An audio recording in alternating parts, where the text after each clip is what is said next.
नमस्कार, सगरमाथा टेलिभिजनको प्रस्तुति एसटिभी च्याटमा यहाँलाई स्वागत छ। म सुनिल दाहाल। मुलुकमा राष्ट्रिय स्वतन्त्र पार्टीको संसदमा झन्डै 2/3 जनमत छ। एकल बालन नेतृत्वको सरकारको एकल पार्टीको सरकार छ। मुलुकमा विभिन्न खालका टीका टिप्पणी र विश्लेषणहरू भइरहेका छन्।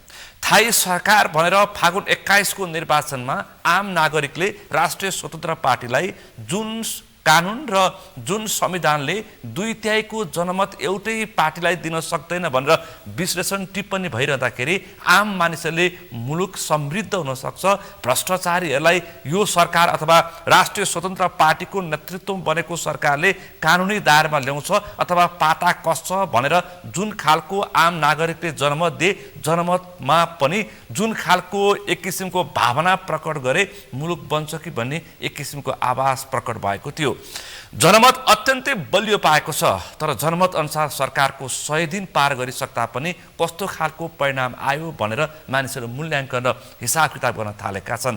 किनकि यो सरकारलाई काम नगर्ने छुट छैन, किनकि यो सरकार भदौ 23 र 24 गतेको जेएनजी विद्रोह र फागुन 21 को निर्वाचन पछाडि बनेको सरकार हो। अहिले सरकारका विषयमा सरकारको बालन नेतृत्वको सरकारको काम कारबाही र प्रविधि र शैलीका विषयमा टिप्पणी सुरु भएको छ।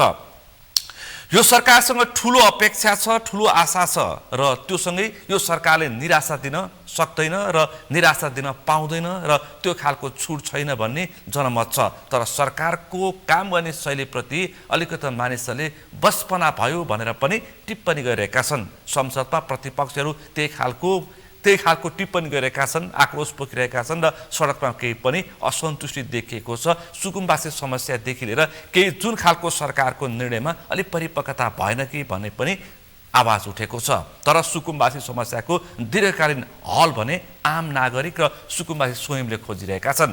आज हामी विशेष गरी सरकारसँगै संसद अनि संसददेखि लिएर आम नागरिकको भूमिका, आम नागरिक कति सचेत भन्ने प्रश्न पनि उठान भएको छ।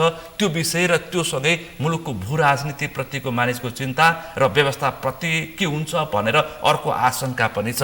आज हामी यिनी विषयवस्तुमा बढी केन्द्रित रहेर अहिलेका समसामयिक विषयवस्तुमा आम मानिसको चासोमा अत्यन्तै गम्भीरताका साथ एउटा छलफल गर्ने प्रयास गरेका छौँ। आजको यो छलफलमा मसँग सहभागी हुनुहुन्छ विश्लेषक, लेखक, अभियन्ता शेखर ढुङ्गेल। यहाँलाई स्वागत छ। धन्यवाद। नमस्कार। आराम हुन्छ? एकदम। तपाईँ राजनीतिक बुझ भएको लेखक पनि हुनुहुन्छ, आफ्ना कृतिहरू पनि प्रकाशन गर्दै आउनु भएको छ। त्यो सँगै राजनीतिक विश्लेषण, टीका टिप्पणी पनि तपाईँ गर्नुहुन्छ। मुलुकको राज्य संयन्त्र र राज्य संयन्त्रमा बस्नेलाई नजिकबाट पनि न्यायले प्रयास गर्नुहुन्छ। तपाईँ लामो समय अमेरिकामा पनि बसेर त्यहाँको अनुभव पनि तपाईँ लिएर फर्किसक्नु भएको छ।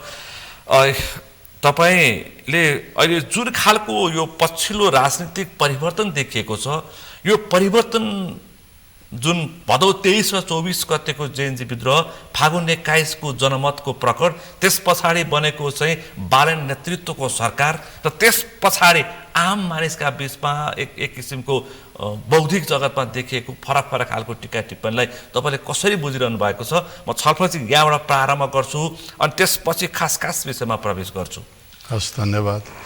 यो विषयमा के भने यो लामो समयदेखि नागरिकहरूमा जुन प्रकारको निराशा भइराखेको थियो, जुन प्रकारको विकृति र विसङ्गति, भ्रष्टाचार, दण्डहीनता र एक प्रकारको राजनैतिक पदमा बसी नेतृत्व गर्नेहरूको अहङ्कारहरू, यसको बारेमा मैले 2 वर्ष अगाडि नै, भन्नाले भदौ 23 भन्दा 2 वर्ष अगाडि नै मैले एउटा अन्तर्वार्तामा भनेको थिएँ कि एउटा आँधीबेरी यो देशमा आउँदैछ, अकल्पनीय रूपमा। त्यसले कहाँ पुर्याउँछ थाहा हुँदैन। यो कुरो मैले भनेको थिएँ हो। विविध क्षेत्रबाट यो कुराहरू देखिराखेको थियो त्यो राजनीतिक माहौलमा। भदौ 23 र 24 गते अगावै 2 वर्ष अगाडि नै मैले यो वातावरण तयार हुन्छ मैले 2 वर्ष अगाडि नै तपाईले एउटा सञ्चार माध्यममा आफ्नो धारणा राखिसक्नु भएको थियो, त्यो संकेत देखेर। हजुर। अनि त्यसपछि पनि मैले फेरि पनि सचेत गराएको थिएँ तत्कालीन सरकारलाई कि हाम्रो बौद्धिक सर्कलहरूले चैत 15 को राज्य आतंक, जहाँ राष्ट्रिय गान गाउँदाखेरि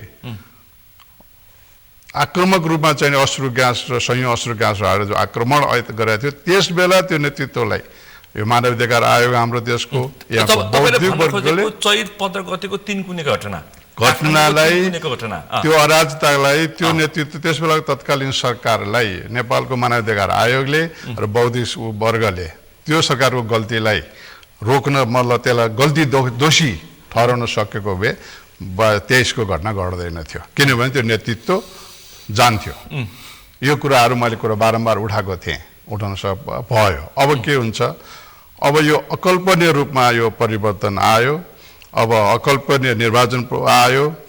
अब हामीमा के छ भने अति हामीमा अपेक्षा छ नागरिकहरूमा, यो निराशाको बीच चिरेर यसले के गरोस् भन्ने छ। अब त्यो निर्वाचनको परिणाम पनि त्यही नै हो, त्यो आशा छ उनीहरूमा।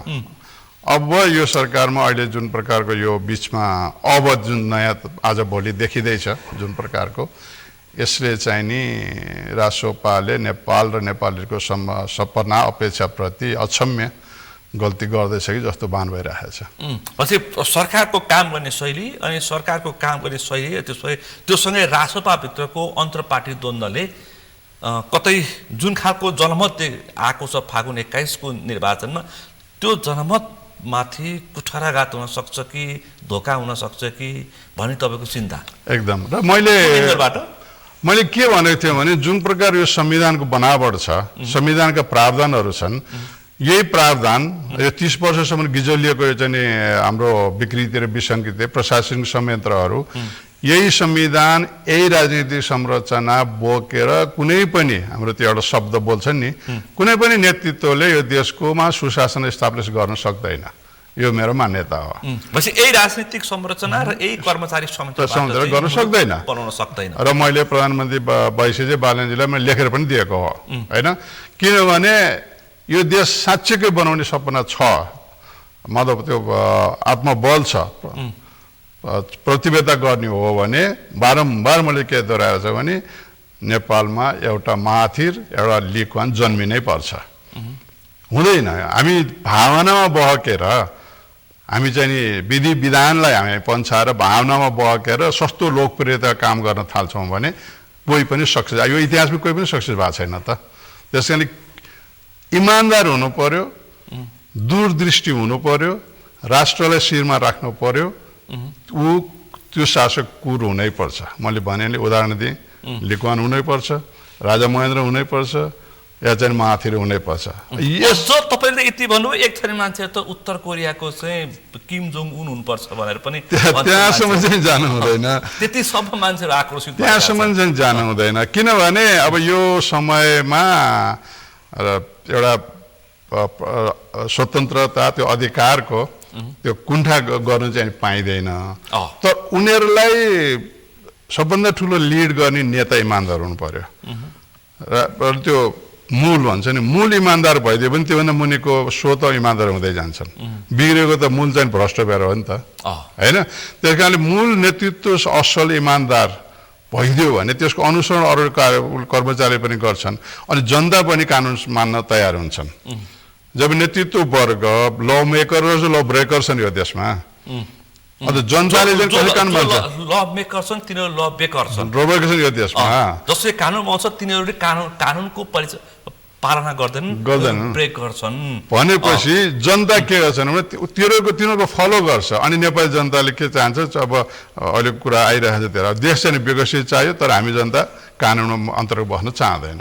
मुलुक चाहिँ समृद्ध चाहियो, तर थितिर कानुनमा चाहिँ कोही पनि बस्न नचाहँदैन हो। ट्राफिक सडकमा चाहिँ ट्राफिकलाई गाली गर्न सबै तयार छन्, तर आफू अनुशासन भन्नु कोही पनि तयार छैन। सामान्य उदाहरण दिउँ भने सिभिक सेन्स छैन हैन। अब यो सिभिक सेन्स हामीलाई विश्वकै तल्लो स्तरको चाहिँ विवेक भएको सिभिक सेन्स भएको हामीले त राखिसकेका छ। यो वेद र बुद्धको जन्मभूमि नेपाल, यो लेभलको तल्लो स्तरको विवेक चेतना भएको जस्तो किन देखियो त? अब कुरा गर्दा सबै कुरा हामीसँग जानकारी छौँ, फेरि सबै कुरो जानकारी छ, नेताहरूसँग भेट्यो, प्रशासकसँग भेट्यो, उनीहरूलाई थाहा नभए केही पनि छैन, सबै कुरो थाहा छ, तर व्यवहारमा सुन्ने किन? यो त्यो चेतना होइन व्यवहार सुन्ने किन यो मुलुकमा झन्डै 3 करोड नेपाली छन् नजानेका सायद कोही पनि छैन कोही पनि छैन सबै गुरु जति पढेका छन् जति बुझेका छन् 101 छन् तर व्यवहारमा छैन न नेता न प्रशासक न आम नागरिक भने अब त्यही भने अब हामी लोकतन्त्र भन्छौँ म चाहिँ के भन्छु भने नेपालमा लोकतन्त्रलाई हामी नेपाल जान त अर्को 50 वर्ष पनि यो देश टिकिराख्यो भने अर्को 50 वर्षमा पनि हामी योग्य हुँदैनौँ यदि हामीले चाहिँ तत्काल सिभिक सेन्स एजुकेसन र सिभिक सेन्स एक्ट नबनाउने र लागुको व्यवहारमा कार्य नगर्ने हो भने किनभने यो भनेको सिक्यो सिभिक सेन्स भनेको समय तपाईँ यो अभियानको रूपमा पनि हुनुहुन्छ यसलाई बहसमा ल्याइरहनु भएको छ यसले नागरिकले के पाउँछन् नागरिक के हुनुपर्छ राज्यले के कानुन बनाउनुपर्छ राज्य कस्तो हुनुपर्छ यसमा के हुन्छ भनेदेखि राज्यको आफ्नो सिभिक सेन्स एउटा दायित्व हुन्छ नागरिकको आफ्नो पक्षको दायित्व हुन्छ होइन त्यो भनेको के भने राज्यले पनि के गर्ने र के नगर्ने नागरिकले पनि के गर्ने र के नगर्ने चेत हुनु पर्यो जस्तो ओभर स्पिड गर्नुहुन्न ल्यान्ड मिच्नुहुन्न कमन सेन्स कुराहरू र नागरिकले गर्छ भने राज्यले पनि जनताको अपेक्षा बाहिर काम गर्न हुँदैन जनताको अपेक्षालाई गर्नुलाई सम्बोधन गर्नुपर्छ भने राज्यको अब सामान्य उदाहरण लिने हो भने शिक्षा स्वास्थ्य ढल निकास खानेपानी सिँचाइ राज्यको दायित्वभित्र पर्छ नि त सार्वजनिक यातायात सार्वजनिक यातायात होइन जस्तो हाम्रो देश संसारको कुनै पनि देशमा जानुहोस् सार्वजनिक यातायात भनेको राज्यको दायित्वभित्र पर्छ स्थानीय सरकारले पनि चलाउँछ कुनै देशमा केन्द्रीय सरकारले पनि चलाउँछ अझ भारतमा भन्ने हो भने त प्रदेश केन्द्र र स्थानीय सरकारसँग चलाउँछ अमेरिका जस्तो ठाउँमा भने स्थानीय सरकारले मात्रै चलाउँछ ठुलो बसहरू प्राइभेट निजीले चलाउँछ तर हामी कहाँ चलिराखेको थियो साझा यातायात सबै चलिराखेको थियो यसलाई रोक्दिएर राज्यले आफ्नो दायित्वबाट च्युत भयो के द ननसेन्स काम सुरु भयो हो अब संसारको कुनै पनि देशले तेल बेच्दैन हाम्रो देशको प्रहरी र सेना तेल बेचेर बस्छ त्यसको हाम्रो त्यो संस्थाको निर्माणको भित्र त्यो काम त पर्दैन तेल बेच्ने तेल बेच्ने 10वटा निजी क्षेत्रले दिए हुन्छ नि त तेल बेच्ने र हवाई जहाज उडाउने चाहिँ सरकार च्यापेर बस्छ जनतालाई अत्यावश्यक आधारभूत दिनुपर्ने विषयवस्तुहरू उद्योग धन्दाहरू सबै चाहिँ अनि बेचिदिएर 46 सालमा चाहिँ 150 प्रकारका चाहिँ नि ग्राहस्थ उत्पादनमा आत्मनिर्भर भएको देश आज चाहिँ नि अलमोस्ट केही अपवादमा बाहेक हामी चाहिँ पुरा परमनिर्भर भइसक्यौँ भने यो के भने अपवाद बाहेक हामी पुनः परनिर्भर हामी भइसकेका छौँ हो अब हामी कहाँ जनशक्ति पनि अब टोटली अब परनिर्भर भइसक्यो देशका युवाहरू बीच पलायन हुँदैछन् विचलित भइरहेछन् निराश भइरहेछन् र आत्महत्यासम्म आत्मदाहसम्म गर्ने अकल्पनीय रूपमा भइराखेको छ र बाह्य जनशक्तिले यो देशलाई कब्जा गरिसक्यो सडकदेखि सदनसम्म बाह्य जनशक्तिले त्यो भन्न खोजे तपाईँले कवाडीले सडक कब्जा गरिसक्यो मारवाडीले सदन कब्जा गरिसक्यो क्लियर छ कवाडीले सडक मारवाडीले राज्य अर्थतन्त्र राज्य कब्जा गरिसक्यो सदनमा पनि मारवाडीको यो त भइसकेको छ भनेपछि हामी कता जाँदैछौँ यही विषयमा चाहिँ नि हामीमा यो कुराहरूको चाहिँ के हो भने आफ्नो दायित्वप्रति हामी त चाहे त राज्य चाहे नागरिकको दायित्व हामीले चाहिँ पुरा गर्न सकेका छैनौँ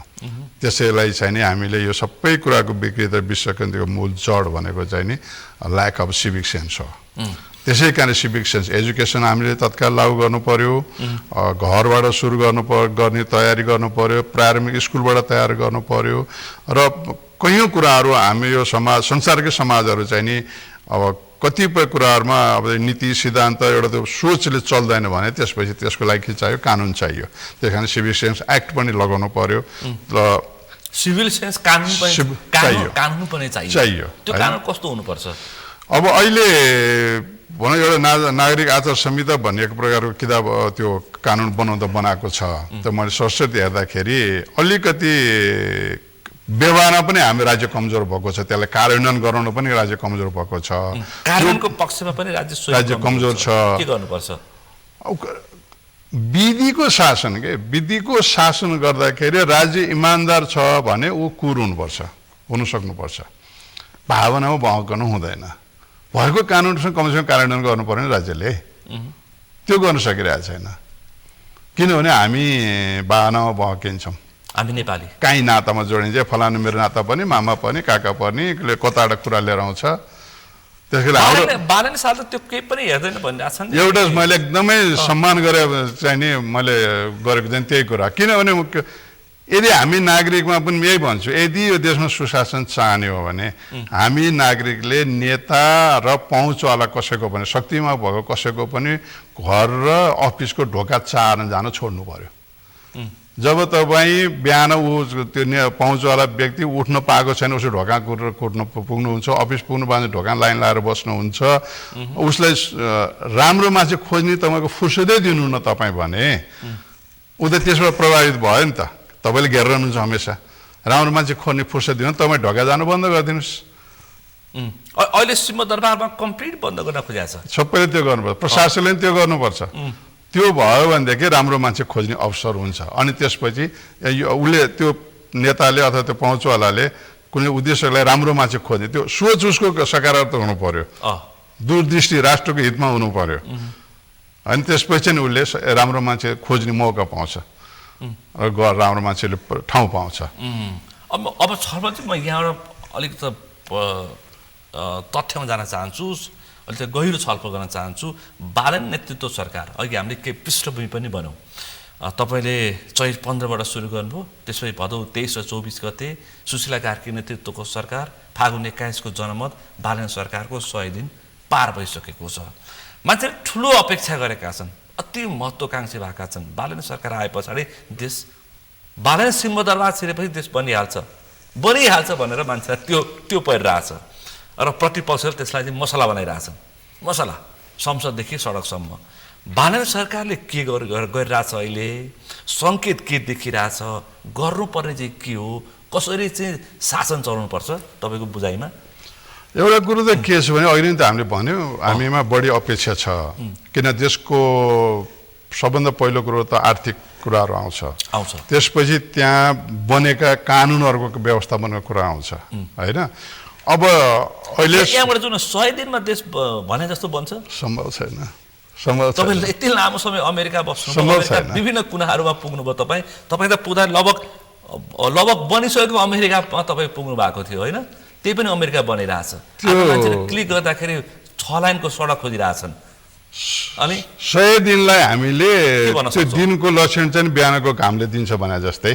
त्यसरी मूल्याङ्कन गर्ने हो त्यो त सम्भव 30 वर्षको विकृति विसङ्गति त्यसलाई त उ गर्न सकिँदैन मूल कुरो 30 वर्षको विकृतिको सरकार सम्भव छैन तर ऊ सही ट्र्याकमा छ कि छैन त्यो सही गन्तव्यमा पुग्छ कि पुग्दैन भन्ने चाहिँ हामीले चिन्तन गर्नुपर्ने कुरा हुन्छ मुख्य कुरो के भने अलिकति हामीले चेतना कहाँ चाहिँ देखाउनु पर्छ भने कुनै पनि व्यक्तिमा हामी पूर्णता खोज्छौँ त्यो पूर्णता खोज्ने काम चाहिँ गर्नु हुँदैन उसमा पनि कमजोरीहरू केही छन् र कमजोरी र असल र खराबको बिचमा कति असल गरिरहेको छ कति खराब गरिरहेको छ त्यो मूल्याङ्कन गर्न सक्ने क्षमताको नागरिक चाहिँ हुनु पर्यो भने हामी कहाँ त कस्तो अराजक हाम्रो मानसिकता छ भने उसले 90वटा राम्रो काम गरेको छ तर 10वटा नराम्रो गऱ्यो भने त्यसलाई हामी सिद्ध्याउन नै भित्तामा पुरै लाग्छौँ त्यो त सकियो हो त्यस कारणले बालनको पनि अहिले अब यो अकल्पनीय रूपमा परिवर्तनदेखि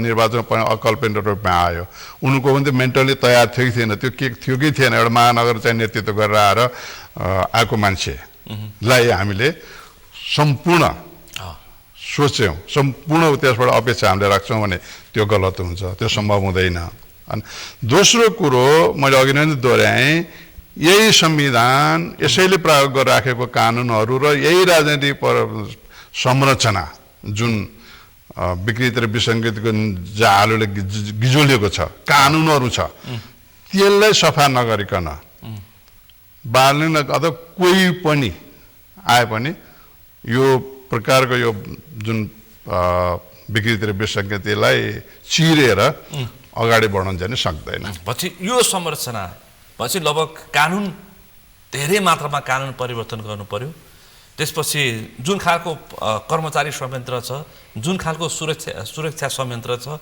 जुन खालको अदालती संरचना छ कानुन अदालतहरू छन् यी संरचनाले जो आए पनि मुलुक सक्दैन, के गर्न सक्दैन। सक्दैन। अब देख्नुभयो नि त, यो सबै अब चाहिँ अब संसारमै कहीँ पनि छैन कर्मचारी सङ्गठनहरू, मतलब कर्मचारी सङ्गठन छन् तर दलीय प्रभावको दलीय प्रभाव हुँदैन। काङ्ग्रेस, एमाले, माओवादी पार्टीको संरचना संसारमा कहीँ पनि छैन, हुँदैन, त्यो अपराध हो, दण्डनीय अपराध हुन्छ। नेपालमा थियो। अनि त्यो चाहिँ खारेज गर्छु भनेर ऊ सकारात्मक रूपमा लाग्दाखेरि अदालतले स्टे अर्डर दिन्छ।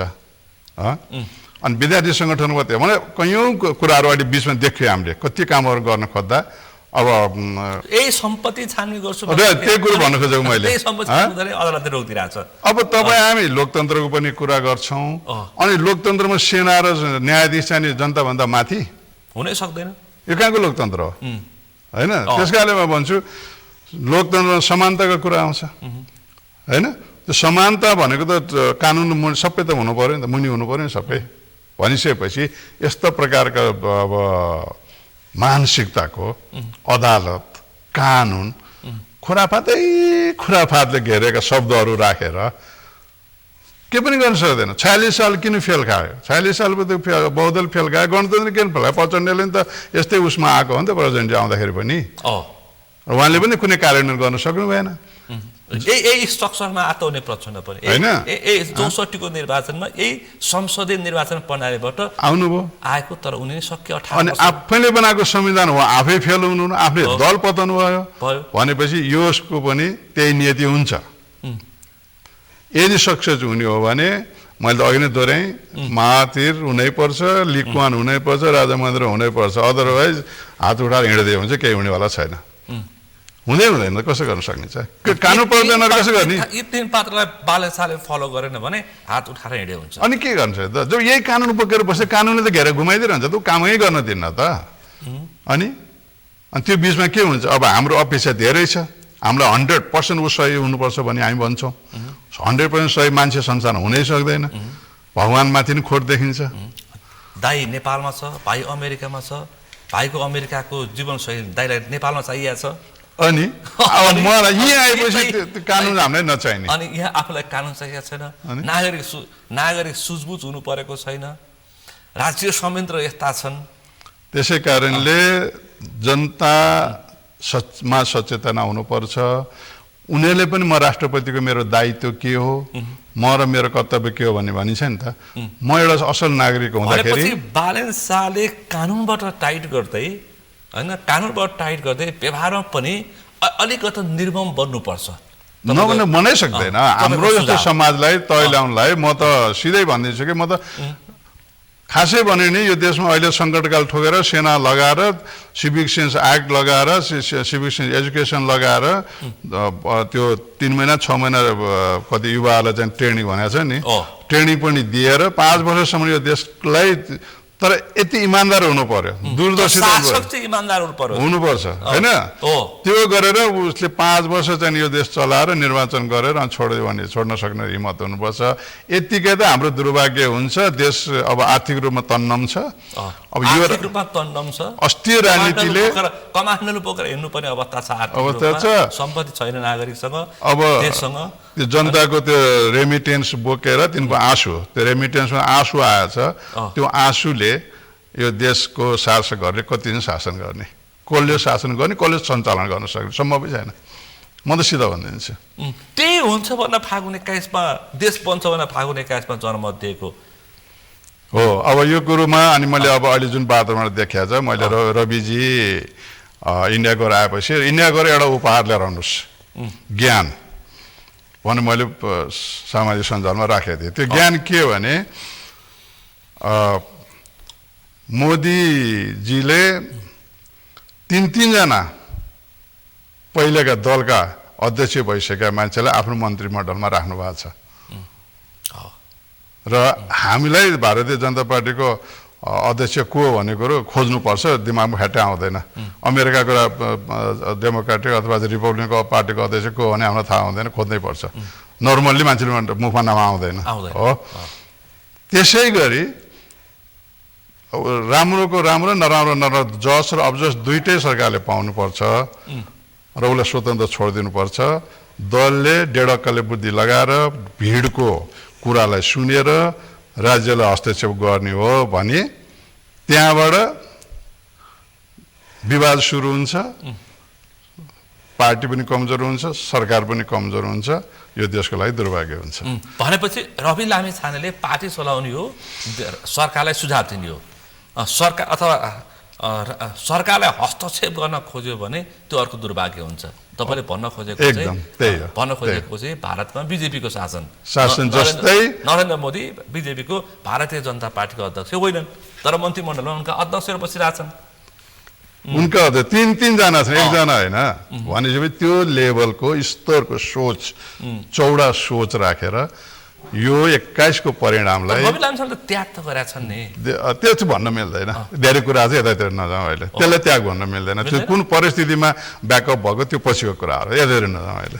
पछि रवि लामिछाने बाध्यात्मक अवस्थामा बालेन शाहलाई समर्थन गर्न पुगेका हुन्, त्यसको उनको आफ्नै कारणले गर्दा। दुवै पक्षको त्यो छ, दुवै पक्ष त्यसमा त दुवै पक्ष इमानदार साथ भन्नुपर्छ। प्रतिशोधको राजनीति सुरु भयो मुलुकमा, अफगानिस्तान होस् अथवा म्यानमार होस् अथवा पाकिस्तानको शैलीमा पाकिस्तानी मोडलमा शासन जान थाल्यो भन्छन् फेरि विपक्षीहरू। अब यो यस्तो यो हाम्रो चाहिँ नि यही हो त ननसेन्स कुरा भनेको। यो पनि ननसेन्स। जो सरकारमा जान्छ उसले कानुन कार्यान्वयन, जनताबाट मिडियाबाट भ्रष्टाचारका कुराहरू आएछन्, अनियमितताका कुराहरू आइराखेका छन्, अनि एउटा सरकार आउँछ त्यसलाई जोगाउनतिर लाग्छ, अर्को सरकार आउँछ काम कार्यान्वयन गर्न थाल्छ। जब कार्यान्वयन गर्न थाल्छ अनि त्यसलाई चाहिँ प्रतिशोध भनिदिने, जसलाई पनि प्रतिशोध भन्ने। रविलाई चाहिँ ओलीजीले कार्यक्रम प्रतिशोधै भयो, अहिले विष्णु पौडेललाई प्रतिशोधै भयो, अनि प्रचण्डले दुई चारवटा मुद्दाहरू उठाउँदाखेरि रातोरात उसको सत्ता उडाइदियो, प्रतिशोधै भयो। प्रतिशोधको पनि अब त्यो के भन्छ नि, त्यो अति एमसिसीमा भन्दै थियो नि, के अरे व्याख्यात्मक परिभाषाद्वारा नेपालमा प्रतिशोध भने के हो भने व्याख्यात्मक टिप्पणीको आवश्यकता छ। जस्तो भएपछि अब सरकारमा बसेर भएका अनियमितता भ्रष्टाचारको जुनसुकै सरकार परिवर्तन भएर त्यो चाहिँ बितेका भ्रष्टाचारका फाइल उठायो कि त्यो प्रतिशोध त्यो त मिल्दैन नि त भन्नलाई। अदालत छ नि त, अदालतले अब अदालतसँग त केही लाग्दैन, अदालतले जे भयो त्यो पनि मान्छेको शङ्का छ। शङ्काको कुरै होइन, त्यो सिधा त देखिरहेछ त बाबा, सिधै देखिन्छ, सिधै देखिन्छ। त्यस कारण यस्तो खालको कानुनी प्रक्रिया र यस्तो खालको यो राजनीतिक संरचना भने नि मैले, यो संविधान यो राजनीतिक संरचना छन्, राज्य संयन्त्रका संरचनाहरू छन् नि, यथावत बोकेर केही हुँदैन। 100 दिनको लागि 100 वटा एजेन्डा बोकेर सिंहदरबार छिरे, 100 दिनको लागि उनले 100 वटा एजेन्डा लिएर सिंहदरबार छिरे। उनले गरेका निर्णयहरू प्राय निर्णयहरू अदालतबाट उल्टिरहेछ भनेको मैले भने त्यही हो। त्यस कारणले यो नगरिकन निर्मम तरिकाले यो कार्य नियम कानुन यो लेखिएका छन्, खुरापाती शब्दहरू सब हटाएर क्लियर नगरिकन के गर्न सक्छ। पछि शेरबहादुर देउवा, केपी ओली, पुष्पकमल दाहाल प्रचण्ड, माधव नेपाल, गिरिजा प्रसाद कोइराला अनि सुशील कोइरालाले लेखेका चाहिँ खुरापाती शब्द राखेर तयार भएको 72 संविधानका कानुनहरू परिवर्तन नगरेसम्म यो मुलुक बन्दैन, मरि काट्दै बन्दैन। र यो संविधानका केही त्यस्ता प्रावधान छन्, ती प्रावधानहरूले यो देशमा कालान्तरमा मैले चाहिँ नि 89 को इलेक्सन पछि भनेको थिएँ, अब अहिले अगाडि बढ्ने भयो। त्योभन्दा अगाडि नै 89 चुनावमा तरिकाले गइराखे भनौँ, नियमित भएको भए त्यसपछि यो देशको स्वाधीन अस्तित्व विधिवत रूपमा सदनमै जान्छ भनेर मैले चाहिँ भन्दै आएको छु। संविधानमा त्यस्ता प्रावधानहरू छन्, ती प्रावधानहरू पनि हटाउने पछि देश जोगाउने हो भने जस्तै भन्दाखेरि तपाईँको अब एउटा त अब त्यो अलिकति किन राख्यो त्यो संविधानमा त्यो कुरो, त्यो पनि अचम्म लाग्छ मलाई होइन। जस्तो कि के भनेको छ भनेदेखि कुनै पनि बाहिरको मान्छेहरू आएर सदनमा आएर कुनै कुरा निर्णयमा गरिदियो भने उसलाई 5000 रुपियाँ जरिवाना गर्ने भन्ने एउटा प्रावधान छ। त्यो निर्णय खारिज गर्ने भनेको छैन, त्यो किन राखियो नै कल्पना गर्नुभन्दा बाहिरको छ त्यो हो। त्यसपछि कति हजार जरिवाना जेल भनेर भनेको छ, तर निर्णय खारिज भन्ने छैन। त्यो एउटा चाहिँ नि अर्कै प्रकारको संरचना। दोस्रो कुरो के छ, प्रत्येक 10 वर्षमा तपाईँको चाहिँ निर्वाचन क्षेत्र थपिने, परिवर्तन हुने जनसङ्ख्याको आधारमा भनेको छ हो। त्यो भनेको के, त्यसले ल्याउने खतरनाक स्थिति के हो भनेदेखि नेपालीहरूलाई चाहिँ नि सरकारले देश छोड्न, ओरिजिनल वंशज नेपाली नागरिकलाई चाहिँ देश छोड्न बिना धितो ऋण दिएर देश छोड भनेर भगाउने। अनि 46 सालपछि गिरिजा प्रचण्ड, रामचन्द्र देउरा पछिल्लो पटकसँग पैसा 63 लाख चाहिने आएका, तिनीसँग आश्रित नव नागरिकहरू चाहिँ नि यो देशमा चाहिँ नि आयातित नवनागरिकलाई सबै देश चाहिँ कब्जा गर्ने उनीहरूलाई नागरिकता त्यसपछि देशको अस्तित्व कसरी जोगिन्छ त्यसपछि कुनै अमुक कूटनीति नियोगलाई चाहिँ नि यो देशले त आफू खुसी तर इच्छा लागेको ठाउँमा चाहिँ नि त्यो विकासको नाममा चाहिँ पैसा 20-20 करोड रुपियाँ खर्च गर्न अनुमति दिएको छ या त द्वैत शासन सुरु गराइसकेको छ यो देशमा एमबिसीले पैसा खर्च गर्न पाउँछ 20 करोडसम्म कुनै प्रोजेक्टको नाममा दिएको छ त्यो द्वैत शासन होइन कुनै देशले अर्को देशको लागि बजेट छुट्याउँछ र उसले आफू खुसी त्यो ठाउँमा खर्च गर्छ द्वैत शासन हो कि होइन द्वैत शासन कसले गराइसक्यो प्रचण्डले गराएको होइन यो देशमा अब उसले कहाँ खर्च गराउँछ भनेदेखि ओडादेखि केन्द्रसम्म आफ्नो अनुकूल हुने मान्छेले खर्च गर्ने होइन अनि यसरी नै गएछ अर्को चाहिँ नि एक दशकै म्याक्सिमम कुर्नु पर्ला अनि ओडादेखि माथिसम्म चाहिँ सबै चाहिँ नि उसले उत्पादन गरेको सदनमा पुगिसकेपछि के हुन्छ त्यसको गर्दै अहिले मान्छेले भनिरहेछन् अमेरिकन युथ काउन्सिलले गर्दाखेरि जेएनजी विद्रोह भनेर भनिरहेछन् त्यति ठुलो लगानी त्यति दूरगामी योजना काहीँ बन्छ भनेदेखि अब यो यस्ता खालका लगानी यस्ता खालका एउटा एमबिसीले एउटा एमएसटरले भने ठाउँमा उसले लगानी गरेर उसले चाहिँ पैसा खर्च गर्न पाउँछ के उद्देश्यले गर्छ लगानी यो के गर्न खोजेको त्यसो के हुन्छ चाहिँ भन्दा तपाईँ अहिले पहाडमा सबै ठाउँ पहाड घुमिसकेमा त्यो 74 जिल्ला घुमिसकेमा पहाडमा जानु फलानु देशको सहयोगको एम्बुलेन्स फलानु देशको सहयोगको बस फलानु देशबाट सहयोग बनेको स्कुल सहयोग बनेको मन्दिर हस्पिटल त्यो कहाँ जान्छ त्यो अनि सुदूरपश्चिमको चाहिँ 16 लाख मान्छेहरू चाहिँ नि अनि आधार कार्ड बनाउने कहाँ जान्छ मेन्टालिटी अनि यो संविधान अनि त्यसै गरी मैले भनेछु देश रक्षा गर्नु छ भने ठिकै जो संहिता खारेज नगरे भने पहिला पनि 5 विकास क्षेत्र थियो तर त्यो संहिताको सिमाना उत्तर र दक्षिण जोडिया हुनुपर्छ ठ्याक्कै उत्तर दक्षिण पढे हुनुपर्छ दोस्रो कुरो एक जिल्लामा एउटा मात्रै सांसद हुनुपर्छ जनसङ्ख्याको आधारमा होइन भूगोलको आधारमा हामी जस्तो सानो देशमा यस्तो आर्थिक अवस्थाको कमजोर भएको देशमा अमेरिका र भारतको भन्दा ठुलो सांसदहरू किन चाहियो धेरै जनसङ्ख्याको हाम्रो त त्यो छैन भूगोल पनि त्यो ठुलो होइन हाम्रो भनेपछि हाम्रो देशमा चाहिँ नि एक जिल्ला एक सांसद मैले चाहिँ निर्वाचन आयोगलाई पनि यो संविधान बन्ने बेलैमा लेखेर दिएको हो अहिले सरकारले पनि लेखेर दिइरहेको छु त्यसले चाहिँ कमसेकम केही लामो समय यो देशको स्वाधीनतालाई बचाउन सक्यो र नागरिकमा म नागरिक र आफ्नो राष्ट्रपतिको जिम्मेवारी महसुस गर्ने सिभिक सेन्स हामीले चाहिँ नि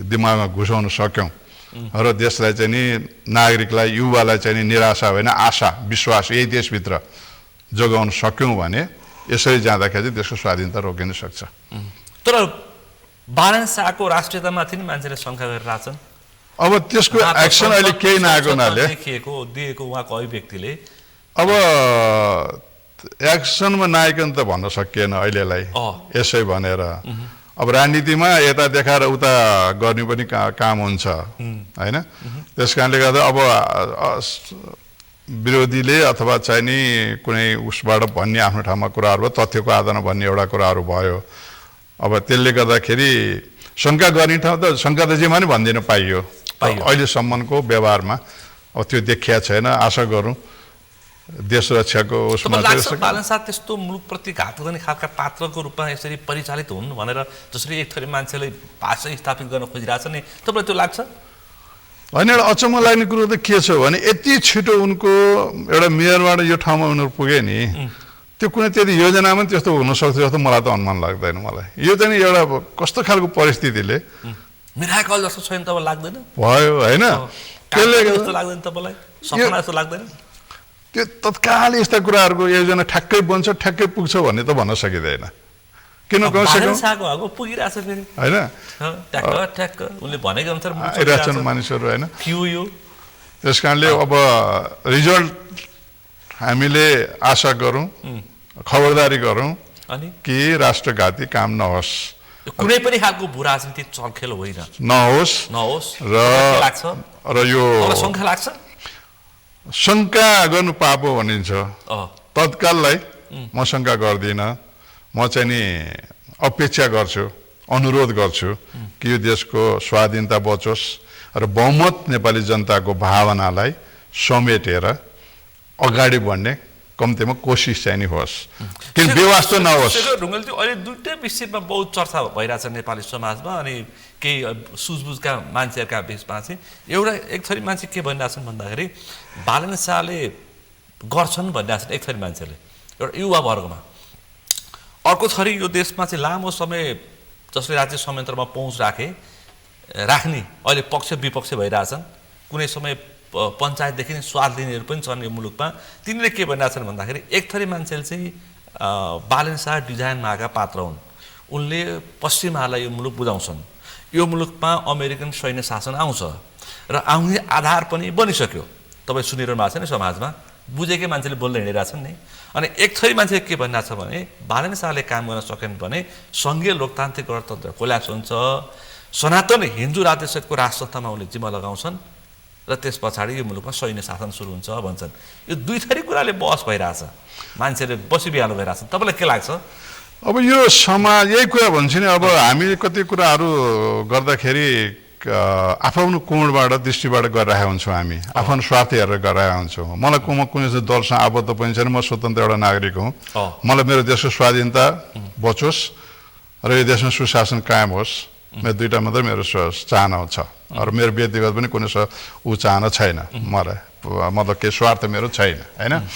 अब त्यसले गर्दा यी त राजनैतिक मसलाहरू भए। यी मसलाहरू टोले चौतारे बहसमा बिकिरहेछ के? सत्यता नहोस् भन्छु यसमा म चाहिँ नि, होइन। मेरो अघि मैले भने चाहिँ जनताको बहुमत, जनताको अपेक्षाको अपहेलना नहोस्। 21 गते नेपाली जनताले दिएको जुन सपना अपेक्षा भित्रको त्यसमा चाहिँ नि, फेरि हामी त्यसलाई जनमत भन्दैनौँ, अपेक्षा महत्त्व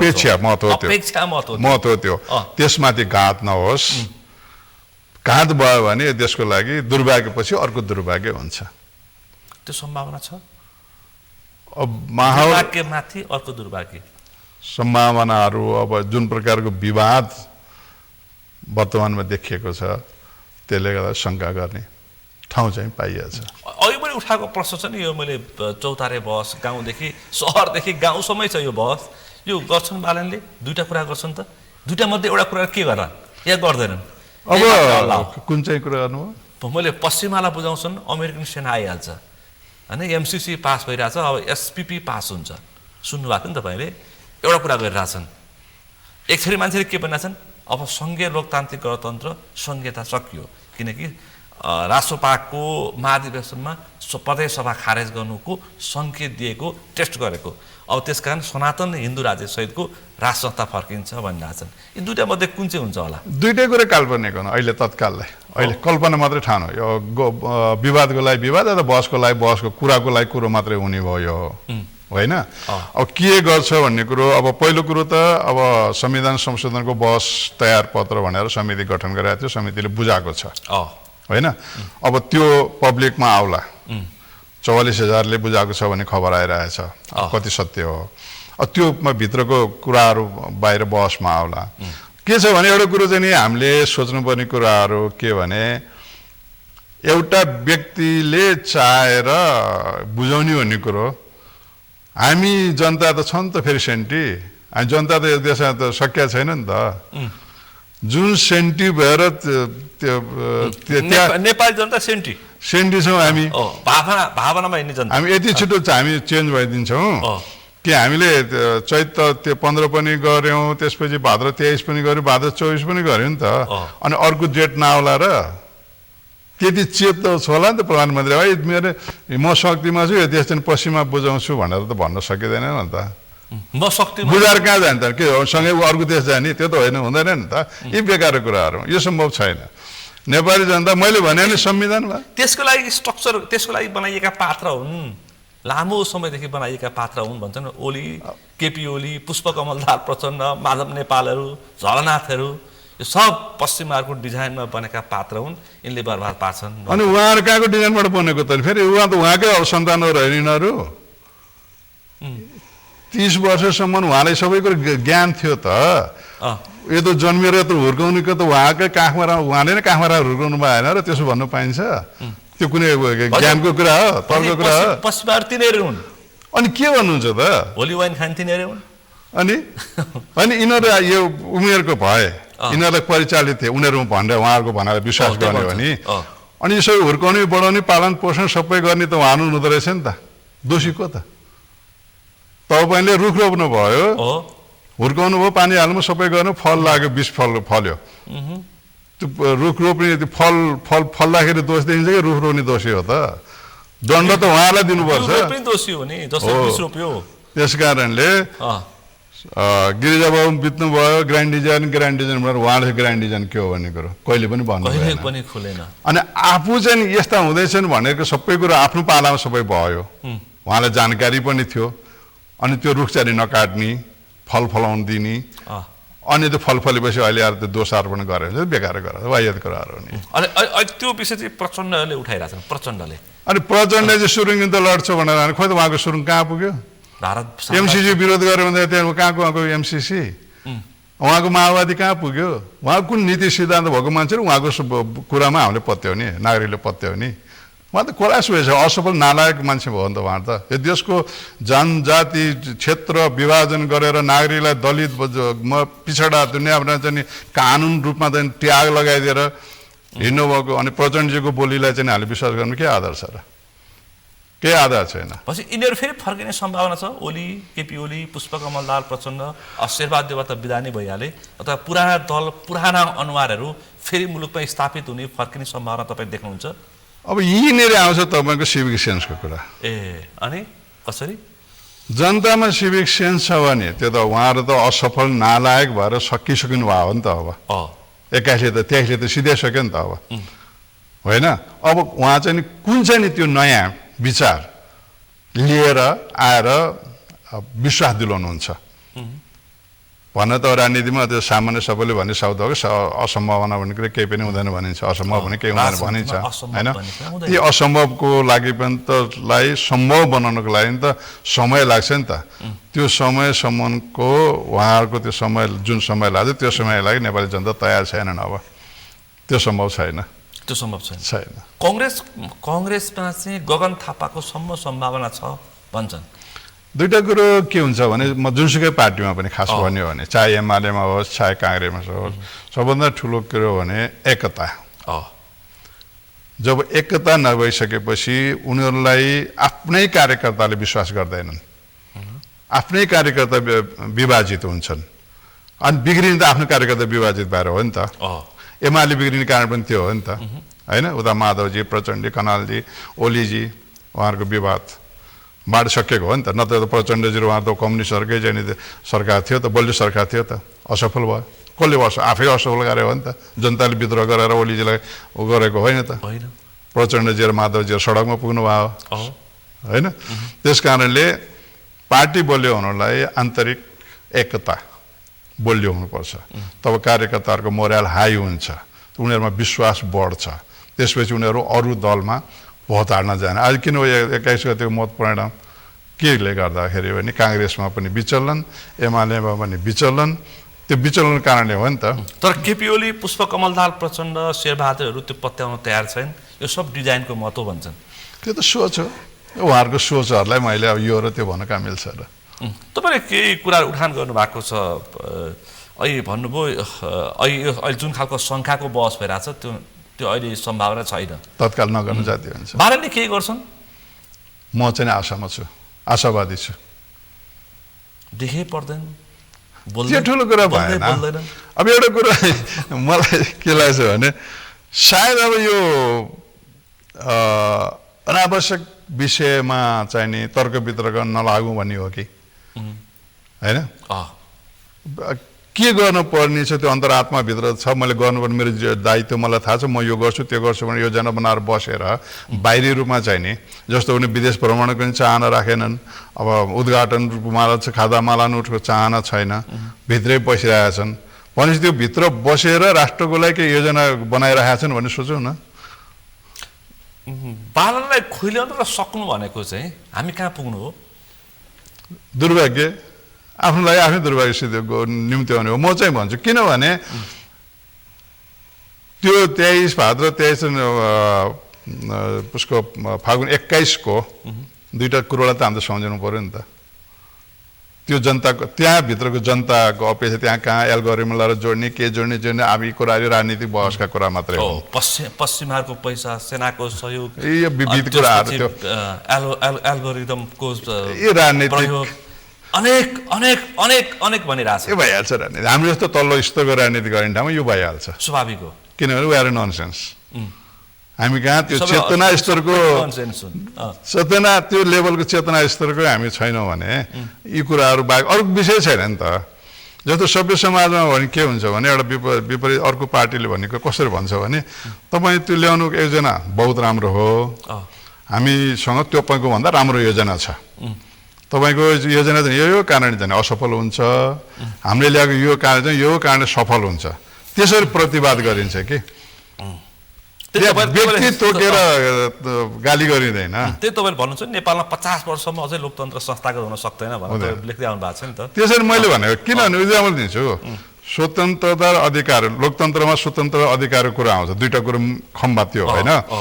स्वतन्त्र अधिकारको अर्थ के हो भने मेरो मैले चाहिँ तपाईँको स्वतन्त्र अधिकारको रक्षा गर्ने चेत पनि मसँग हुनु पर्यो। कुरा बुझ्दैन के अरे त्यो चेत भनेको के हो भने लोकतन्त्रको अर्को गहना भनेर निर्वाचन हो नि त। हो, लोकतन्त्रको मर्म बुझेको जनता हुनु पर्यो। त्यो योग्य जनता भएको ठाउँमा संसारमा कहीँ पनि निर्वाचन बेला सुरक्षा अधिकारी खटाइँदैन। अमेरिकामा देख्नु भएको सुरक्षा अधिकारी खटाइ, अस्ट्रेलियामा देख्नु भएको छ, जापानमा निर्वाचन कहिले सुरक्षा अधिकारी खटाइँदैन, जरुरी छैन, खटाइँदैन। किनभने तपाईँको तपाईँको सार्वभौम अधिकार हो मतदान, तपाईँको आफ्नो स्वेच्छाले विवेकले हाल्ने हो, त्यसमा किन अरू व्यवधान गर्ने? तपाईँ हाल्नुहुन्छ, तपाईँलाई विश्वास छ मैले जल हाल्छु हो। यो मुलुकमा सदाचारी भन्दा नि व्यभिचारी बढी छन् भन्छ, reason lack of civic sense. यी सबै कुराहरू विकृति र विसङ्गति, व्यभिचार, हत्या, बलात्कार, यी सबै कुरा आउँछ ननसेन्स। यो बुद्धको भूमिमा अनुसरण गर्न सक्यो भए होइन बौद्धिक छलफल हुन्थ्यो, बौद्धिक छलफलबाट राजनीतिक परिवर्तन गर्न सकिन्थ्यो नि त होइन। हिंसा, हत्या, बलात्कार, लुट, आगजनी गर्नु पर्दैन थियो नि त। त्यो लेभलको जनता हामी हुनु पर्यो। त्यहाँदेखि मैले भने नि ममा त्यो चेत हुनु पर्यो कि मैले तपाईँको स्वतन्त्र अधिकारको रक्षा गर्नुपर्छ, मेरो दायित्व हो भने म कहाँ पहिला चेत हुनु पर्यो।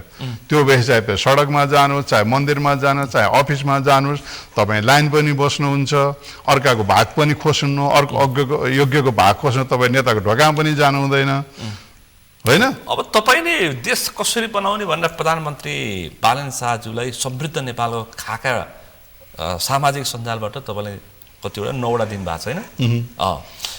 निर्मम आर्थिक अनुशासन हुनुपर्छ, त्यो भन्न खोजेको।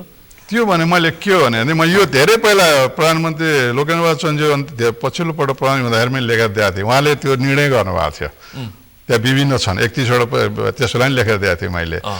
आर्थिक निर्णय भने जस्तो अहिले पनि भारत छ, जस्तो सामान्य इक्जाम्पल दिँदाखेरि मन्त्री जाँदाखेरि प्रधानमन्त्री विदेश जाँदाखेरि कतिजना मात्रै जाने, मन्त्री जाँदा कतिजना मात्रै जाने, अथवा चाहिँ सचिव भएर गयो हुन्छ भने मन्त्री किन जाने होइन।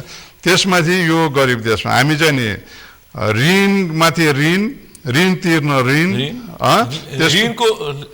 ऋणको ब्याज दिन ऋण, अनि गरिब जनताले तिरेर पठाएको रेमिटेन्स र चाहिँ को भरमा अमेरिका र भारतभन्दा ठुलो राजनीतिक संरचना बोकेर हामी यो त गलत भइरहेको छ। यो तीन तहको सरकार गलत भइरहेछ होइन। तीन तहको सरकार भन्दाखेरि पनि यो राजनीतिक संरचना ठुलो छ हाम्रो, राजनीतिक सदनदेखि लिएर हाम्रा त्यो कार्यकर्तालाई खुसी पार्न खोलिएका अनेक राज्य संयन्त्रको संरचना ठुलो छ। त्यसमाथि जस्तो भने आयोगहरू भन्छु नि, जति पनि आयोगहरू छन् ती आयोग सबै खारेज हुनुपर्छ। त्यो आयोगले गर्ने सम्पूर्ण काम स्थानीय सरकारकोमा हस्तान्तरण गरिदिनुपर्छ। त्यसो त पैसा बच्यो नि, सरकार स्थानीय सरकार आफ्नो तल्लो खाएर भइरहेको छ, त्यो काम गर्छ। अति आवश्यक निर्वाचन आयोग, अख्तियार, मानवाधिकार आयोग लगायतका विभिन्न खालका चाहिँ भर्ती केन्द्रका आयोगहरू बन्द गरिदिनुपर्छ। अब महिला आयोग किन चाहिन्छ, दलित आयोग किन चाहिन्छ? दलितहरू भने त तिनीहरूलाई चाहिँ समान मानवीय र मूल्य र मान्यताको उसलाई चाहिँ इज्जत दिने हो कि उनीहरूलाई किता काट गर्ने हो कि? मैले भन्नु खोजेको तिनीहरूलाई चाहिँ नि शिक्षा र आत्मनिर्भरताको रोजगारीको पहुँचमा पुर्याउने हो कि कानुन रूपमा त्यसलाई जीवनभर त्यो आउने पुस्तालाई पनि त दलित होस् भनेर कानुनीकरण गरेर उनलाई चाहिँ विभाजित गराइदिने हो। यति ननसेन्स चाहिँ यो कानुन संविधानहरू बनाएको छ। मुलुकमा त सबै ननसेन्स रहेछ। होइन, हुन्छ त, तपाईँको समानताको कुरा पनि गर्नुहुन्छ, कानुनले नै तपाईँलाई चाहिँ पिछडा वर्ग दलित भनेर लेखिदिने, त यो जाति भनेर लेखिदिने, अनि कसरी तपाईँ समानताको मर्मलाई व्यवहारमा काम गर्नुहुन्छ?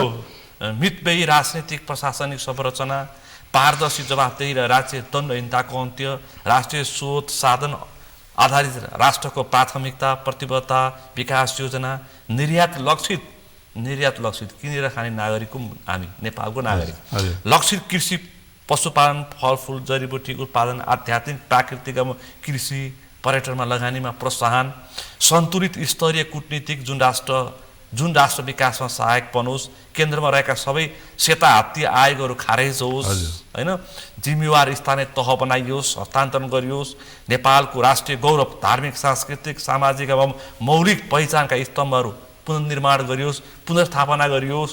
अहिले विभिन्न खालका राजनीति हस्तक्षेपले विकृत बनाइएको छ। गिरिजा प्रसाद, प्रचण्ड प्रसाद, रामचन्द्र प्रसादहरूका अवैध सन्तानहरूको नागरिकता छानबिन होस्। यति गर्यो भने देशका प्रशासनिक संरचना बसेर देश लुट्नेहरू, भ्रष्टाचारीहरूलाई पाता कसियोस्। यति गर्यो भने मुलुक पनि बन्छ, राष्ट्रिय स्वाधीनता पनि बलियो हुन्छ। पहिला त देश बच्नु पर्यो, देश बच्नु पर्यो। अरू भने कानुन बनाएर सुधार गर्दै लैजान, देशै नबन्ने अवस्थामा पुर्याइसकेको छ। विकृति र विसङ्गति, निराशा, पलायन, नागरिकता वितरण, देशको भविष्य, अनि देशको भविष्य के होला? गैर आवश्यक नेपालीलाई चाहिँ ल्याउने चर्चा भइरहेछ। अब बाहिर बसेका नेपालीलाई कसरी ल्याउने, सम्पत्ति पनि ल्याउने, ती नागरिक पनि ल्याउनुपर्छ भनिरहेछन्। अब यसमा चाहिँ नि खोइ किन यो यति लामो विवाद नहुनु पर्ने हो यो? किनभने पर्दैन, ल्याउनु पर्छ। ल्याइएन भने यो मुलुकमा नेपाली के हुन्छन्? अल्पसङ्ख्यकमा, अघि नै भनिसकेँ मैले, अल्पसङ्ख्यकमा पर्छ। देशै नेपालै रहँदैन त अल्पसङ्ख्यक कहाँ कुरा आएर या त देशमा शरणार्थी हुन्छन्। मैले भन्नु खोजेको के भने भोलि हामी चाहिँ यो देशको शरणार्थी हुनुपर्ने, शरणार्थी स्थिति हुनुपर्ने स्थिति आउँछ। गैर आवासीयहरूको लामो चर्चा गर्नु पनि केही पनि जरुरी छैन। म त त्यो विषयमा गैर आवासीय नागरिकता भन्ने नै बेकार कुरा हो। यो गलत भयो होइन, हाम्रो नेतृत्व वर्गले गल्ती गर्यो, यहाँको सरकार प्रशासनले किन गल्ती गरे थाहा छैन, होइन। किनभने 143 देशले दोहोरो नागरिकता र दोहोरो राजधानीको सुविधा दिएको छ। एउटै देश त 25सम्म जर्मनले चाहिँ करिब अब 4-5 वर्ष भयो जर्मनले चाहिँ अरू देशको नागरिकता नत्यागी त्यहाँको नागरिकता दिन्न भन्थ्यो। जर्मनले पनि अब अहिले व्यावहारिक रूपमा चाहिँ भएन भनेर उसले त्यो प्रावधान हटाएको छ, जर्मनले पनि हो। भनेपछि हामी ठिक छ, अब हामी आफ्नो स्वार्थको लागि विदेश गयौँ। अब एउटा कुरो चाहिँ म आफू अनेस्टली के हुन्छ भने म आफू त्यति इमान्दार चाहिँ हामी छैनौँ, म पनि छैन। त्यस कारणले राजनीतिक र प्रशासनिक अधिकार चाहिँ दिनु हुँदैन, म क्लियर भनिदिन्छु। किनभने इक्जाम्पलको लागि भारतमा यही छ। त्यस कारणले टाटा, अडानी जति पनि त्यहाँको विश्वको मोस्ट धनीहरू भारतमा छन्, उनीहरू सबैको दोहोरी नागरिकता छ, दोहोरो राजधानी छ, तर उनीहरूलाई राजनीतिक प्रशासनिक अधिकार छैन। उनीहरू राष्ट्रपति इमान्दार छन्। अब त्यही इक्जाम्पल अर्को किन दिन्छु भने बङ्गलादेश र पाकिस्तानमा 3 देशको नागरिकता र राजधानी रहने सुविधा दिएको छ, तर त्यहाँ राजनैतिक र प्रशासनिक पहुँच उनीहरूको हुँदाखेरि उनीहरूले अति अकल्पनीय चाहिँ भ्रष्टाचार गरेर त्यो भ्रष्टाचार गरेको अकुल सम्पत्ति विदेशमा लगेर थुपारेको पाकिस्तान र बङ्गलादेशको। नेपालमा पनि चर्चा छ। त्यस कारणले ठुलो सम्पत्ति बाहिर छ भनिरहेको छ नेपाल। त्यो त छ, अर्को पाटोबाट गयो, त्यो अर्को ठाउँ। मैले यो गैर आवासीय नेपालीको विषयमा जोडेको। त्यस कारणले राजनैतिक र प्रशासनिक अधिकार दिनु हुँदैन, हामी बेइमान छौँ, होइन। त्यस कारणले बाँकी आफ्नो वंशजको नागरिकता, दोहोरो नागरिकता दिनुपर्छ। यी शर्त राखेर, 2टा शर्त राखेर, यी 2टा शर्त राखेर भएको नागरिकता दिनुपर्छ। यो आवासीय भनेको यो वायात कुरा हो, त्यो दिनेले पनि दियो, लिनेले पनि लियो, दुइटैले गलत गरे भनिरहेको छु मैले चाहिँ। निरन्तरता हुनुपर्छ। हाम्रा अर्को एकपटकको नेपाली सधैँको नेपाली हाम्रो जब नारै त्यही छ नेपाली, अनि उताको नागरिकता लिइसकेको नेपालीलाई चाहिँ राजनीति र अरू कुन अधिकार, प्रशासनिक अधिकार दिनु हुँदैन। त्यो चाहिँ बेइमानी हुन सक्छ। हामी गर्छौँ बेइमानी, हामी गर्छौँ, यहाँ भ्रष्टाचार गर्छौँ, अनि यहाँ आफूलाई अनुकूल नभएपछि हामी हिँडिदिन्छौँ। जस्तो रामचन्द्र पौडेलकै छोराको कुरा गरौँ न, अहिले बहुत चर्चाको विषय, सिधा कुरा नि। उहाँ हुनुहुन्थ्यो विदेशमा, बाउको पावर लाएर आउनुभयो, गरिबी उत्थान के अफिस खोलेर महिनाको 3 लाख 4 लाख रुपियाँ तलब सुविधा गाडी सुविधा र राज्य मन्त्री सुविधा लिनुभयो अनि बाउको पावर सक्यो उहाँ हिँड्नुभयो हामी यति बेइमान छौँ नि त राजनीतिको पनि अनि व्यापारीहरूको पनि व्यापारीको अधिकांश छोराहरूले बाहिरको नायता ल्याएको छ त्यसरी हामी बेइमान छौँ बेइमानको कारणले हामीलाई नियन्त्रण गर्नुपर्छ हामीलाई नियन्त्रण गर्ने भनेको राजनैतिक प्रशासनिक पहुँचमा हामीलाई हुनु हुँदैन नागरिकता भोटर अधिकार त्यो पनि नदियो भन्छ अझ त्यो दिए पनि फरक पर्दैन तिनले त्यहाँ बेमानी हुँदैन नि त मताधिकारको प्रयोग गर्यो त्यसले त चुन गर्यो राजनीति र प्रशासनिक अधिकार दिनु भएन मैले राज्य अधिकार दिँदा फरक पर्दैन यो देशबाट आर्थिक फाइदा लिने काम चाहिँ व्यवसाय गरेर गरौँ आफ्नो ठाउँमा छँदै जस्तो भने टाटा विदेशी हुन् अम्बानी त विदेशी नागरिकता हुन् हैन दोहोरो छ उनीहरूको उपेन्द्र महतोले त्यस कारणले तपाईले लगानी गर्नु खोज्नु भएको छ सबैले गर्छन् हैन अरू पनि के फाइदा त्यस कारणले निरन्तर दिनु पर्यो हाम्रो बाहिर बसेका सन्तानहरूले पनि मेरो देश यो भन्ने पाउनु पर्यो उनीहरूसँग भएको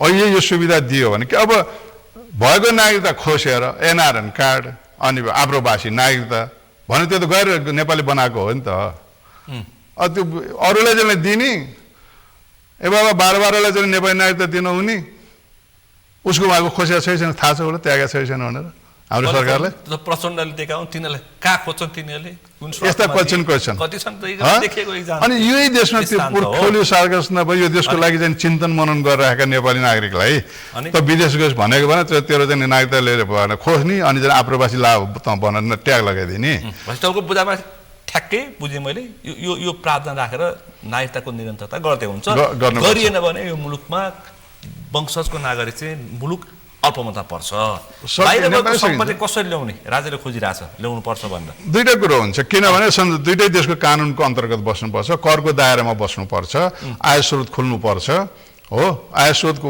विदेशबाट पैसा ल्याउनु पनि उहाँ लिगल आयोग भएको हुनु पर्यो त्यो व्यवस्थित अब सम्पत्ति संसारमा ज्यान प्रयोग गर्न पाइन्छ पैसा नेपालबाट फ्लाइङ अथवा उडेको छ बाहिर गएको छ हैन राजनीतिक पहुँचमा व्यावसायिक पहुँचमा हुन्डीमा अनेक कारणले प्रशासनिक पहुँचमा राज्य संयन्त्रमा बस्नेहरूले र यो मुलुकको राज्य संयन्त्रमा हात हाल्नेहरूले चाहिँ ठुलो सम्पत्ति बाहिर राखिरहेछन् उनीहरूका सन्तानहरू बाहिर बसिरहेछन् भनिरहेछन् ठुलो झन्डै 3टा बजेट पनि छ रे मुलुकको कसरी ल्याउने तपाईँको बुझाइमा छ पहिला सुरुमा छ आय स्रोत बाहिर छ नेपालीको पैसा भने जस्तो हल्ला भयो जस्तै तपाईलाई के लाग्छ अब अरू त अब सबै अब यो विरोधलाई विरोध गरेर छ फलानुले यहाँ ठाँ छ त्यहाँ ठाँ छ त काल्पनिक कुरा अब अथवा सुनेकै अनौपचारिक कुरा गरेर केही अर्थ हुँदैन औपचारिक र प्रमाणित भनेको त तपाईँको स्विस ब्याङ्कमा देखेको नेपालीहरूको जम्मा भएको पैसा अहिले 3टा विषय स्विस ब्याङ्क अस्ट्रेलिया दुबई अनि हङकङ लगायतका देशहरूमा देखेको पैसा र उनीहरूको लगानी देखिन्छ नि त हैन यी कुराहरूलाई त अब राज्य संयन्त्रले हेर्नु पर्यो अब यो राज्य संयन्त्र त कोल्याप्स भयो धेरै वर्ष भइसक्यो दशकौँ भइसक्यो 2 दशक बढी भइसक्यो राज्य संयन्त्र कोल्याप्स भएको 2 दशक भइसक्यो अन्त तपाईँले अहिले कुरा उठाउनु तपाईँ हामी नागरिकले कुरा उठाउँदै कि अब स्विजरल्यान्डमा पैसा दुबईमा पैसा अस्ट्रेलियामा पैसा हामी भनिरहेको छ नि त हामी त यो त हावा कुरा भनौँ न एकछिनलाई त्यो हावा कुरा हो कि होइन भनेर प्रमाणित गर्ने सूचीकृत गर्ने काम त राज्य संयन्त्रको होइन र पछि कानुन बनाएर राज्य त्यो पैसा फिर्ता ल्याउन सक्छ जुन देशले पनि सक्छ त्यो त जुन देशले पनि सक्छ अरू देशले पनि लगिरहेको सक्छ हैन सक्छ फिर्ता ल्याउन सक्छ त कानुन पनि सकियो देश बनोस् तपाईँ हामी जस्ता मान्छेले चिन्ता गरिराखौँ दबाब दिइराखौँ ठुलो परिवर्तन भएको छ मान्छेले चाहिँ अनेक खालका आशंका गरेका छन् ती आशंकाहरू स्थापित नहुन् देश मात्र स्थापित भएको देख्न पाइयोस् हाम्रो सन्तान दर सन्तानले गौरवपूर्ण तरिकाले नेपाली भनेर बाँच्नु पाउन् पुस्तौँ पुस्तक देश बाँचिरहोस्